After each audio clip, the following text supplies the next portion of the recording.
सुबह अपने दोनों स्थानीय विधायकों के साथ और पार्टी के प्रमुख कार्यकर्ताओं के साथ डीडीसी हमारे चेयरमैन उनके साथ पहले मैंने हॉस्पिटल का दौरा किया और उसके बाद हम लोग उस साइट के ऊपर भी गए। शॉपर के माध्यम से राजीव जी के साथ और एडमिनिस्ट्रेशन के कुछ ऑफिसर्स थे, उस साइट का भी दौरा किया जहां पर ये त्रासदी हुई है, लगभग 3-4 जगह। और देखने पे पता लगता है कि शायद ही कोई क्षेत्र वहां पे बचा हो। अगर आज ये पानी यहाँ तक पहुँचा है, मड यहाँ पर पहुँची है, तो कारण यही है कि कोई भी एरिया नहीं बचा। इतनी बड़ी त्रासदी भगवान करे कभी ना हो। हम तो भगवान से यही प्रार्थना करना चाहते हैं, जो लोग तो हमारे बीच में से चले गए वो तो वापस नहीं लाए जा सकते। यही प्रार्थना कर सकते हैं भगवान से कि उनको अपने चरणों में स्थान दे। और जो कंपनसेशन इन परिवारों को चाहिए अपने घरों के लिए, जो घरों का नुकसान हुआ है, जिस जगह पे लोकेशन पे हम लोग गए थे वहाँ पर तो घर दिखता ही नहीं है। ट्रैक्टर्स जो हैं, ट्रालीज जो हैं, वो पानी के नीचे जो हैं वो चली गई हैं। ऐसे समय में उनको SDRF के माध्यम से, और मैं तो कहूँगा कि विधायक जी भी हमारे जो स्थानीय भातभूषण जी यहाँ पर हैं, राजीव जी यहाँ पर हैं, इनके प्रयासों के माध्यम से भी अगर CDF उपलब्ध हो सकता है अंडर नॉर्म्स, तो इन लोगों को अवश्य उपलब्ध होना चाहिए। म्यूनसिपल कमेटी जो है यहाँ की, काउंसिल जो है यहाँ की, CO साहब से भी मैंने बात की है, DC साहब से भी हम लोग मिलेंगे।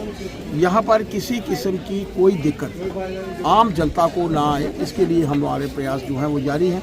राष्ट्रीय अध्यक्ष जी से कल मेरी बात हुई थी, नड्डा जी से, तो उन्होंने कहा था कि हमारे जितने भी विधायक जहाँ जहाँ पर भी ये वाक़या हुआ है, ये त्रासदी हुई है, और ये त्रासदी तो इंसान के हाथ में नहीं है, भगवान के हाथ में है। वहाँ पर हमारे जितने भी DDC चेयरमैन हैं, मेंबर्स हैं, हमारे विधायक हैं, वो वहाँ पर ही कैंप करेंगे, आम जनता के बीच में जाकर उनकी बातचीत सुनना। जहाँ हमारे वार्ड नंबर 7 में भी मैं देख रहा था कि हमारे पूर्व काउंसलर्स जो हमारे यहाँ पर लोग बता रहे थे कि लगातार से उनके बीच में है। हम सबको इनकी तकलीफ़ों में इनके साथ रहना है, कोई दिक्कत ना आए, प्रॉपर एक कंपनसेशन मिले।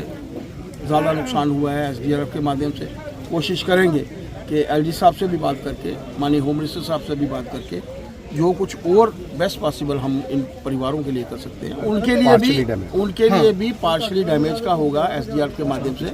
हम लोग, मैंने कहा कि केंद्र में भी बात करेंगे। आप लोगों के ध्यान में आया होगा कि ऑपरेशन सिंदूर में SDRF के माध्यम से कंपनसेशन उपलब्ध थी। अब भगवान ने ठीक अच्छा किया कि हमारे यहाँ पर ये नुकसान नहीं हुआ था, लेकिन पुंछ जैसे क्षेत्र में, उड़ी जैसे क्षेत्र में जहाँ हम लोगों का दौरा लगा, या बॉर्डर जैसा क्षेत्र था, वहाँ पर लोगों का जो नुकसान हुआ था, इसके लिए एक स्पेशल पैकेज केंद्र की तरफ से आया था।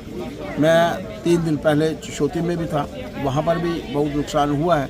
वहाँ भी हमारे स्थानीय विधायक जो हैं LOP वहाँ पर कैंप किए हुए हैं। आप मानकर चलिए कि लोगों को कोई दिक्कत नहीं आएगी, इसके लिए भारतीय जनता पार्टी। घाटी में तो सभी पहुंच रहे हैं, लेकिन जो जंगलोट का बाकड़ा इलाका है वहाँ पर लोगों का कहना है क्लाउड बस्ट हुआ है, रास्ते जो है वो बंद है, हमें कोई सेफ प्लेस पर रखा जाए, क्योंकि वहाँ पर भी 2 मौतें जो है वो हो चुकी हैं। ताकि आने जाने की जगह जो भी रेस्टोरेशन का कार्य जो है वो हो रहा है, मैंने कहा कि हम लोग, मैं और विधायक जी, जंगलों ऊपर वाले क्षेत्र में हम लोग जोड़ में, अभी हम लोग जोड़ से ही आ रहे हैं। एडमिनिस्ट्रेशन से दिल्ली में हम लोगों ने बात की थी, जहाँ पर उपलब्ध हुआ, हम लोग वहाँ पहुँचे। उन लोगों को थोड़ी सी जो जरूरी मुहैया वस्तुएं जो है वो मुहैया कराई हैं हम लोगों ने। सर, लेकिन जो जंगलोट के बाकड़ा के लोग हैं उनका कहना है कि रोड कनेक्टिविटी, वहाँ पर DC साहब अभी उसी क्षेत्र में गए हैं, मेरी उनसे बात हुई है। अभी हम लोग लगभग 2 बजे के पास उनके साथ भी बातचीत करेंगे। मैंने कहा कोई दिक्कत यहाँ पर ना आए, इसके लिए एडमिनिस्ट्रेशन तो कार्य कर रही है, इसमें कोई दो राय नहीं। हमारे विधायक जो हैं वो कार्य कर रहे हैं, लेकिन हम लोग केंद्र से भी बात करेंगे ताकि किसी किस्म की दिक्कत यहाँ पर। शर्मा जी अभी बात की है, DC साहब से भी बात करूँगा, किसी किस्म की दिक्कत नहीं होगी। आप मानकर चलिए, स्थानीय विधायक जी मेरे बिल्कुल साथ खड़े हैं, दोनों हमारे विधायक। आप ये मानकर चलिए कि किसी किस्म की दिक्कत लोगों को आगे नहीं होगी। अगर कोई ऑफिसर कार्य नहीं करता है तो ही बी टेकन केयर ऑफ, क्योंकि हम लोगों का काम है, हम लोग चुनकर आते हैं, हम लोग नेता हैं, तो लोगों के कार्य के लिए। एडमिनिस्ट्रेशन में जो लोग हैं, लोगों की दुख तकलीफ को दूर करने के लिए उनका कार्य होता है। तो ऐसे समय में मेरा मानना है कि हम लोग भी इन लोगों के बीच में हैं। हमारे स्थानीय जो पार्षद हैं वो भी शुरू से लेकर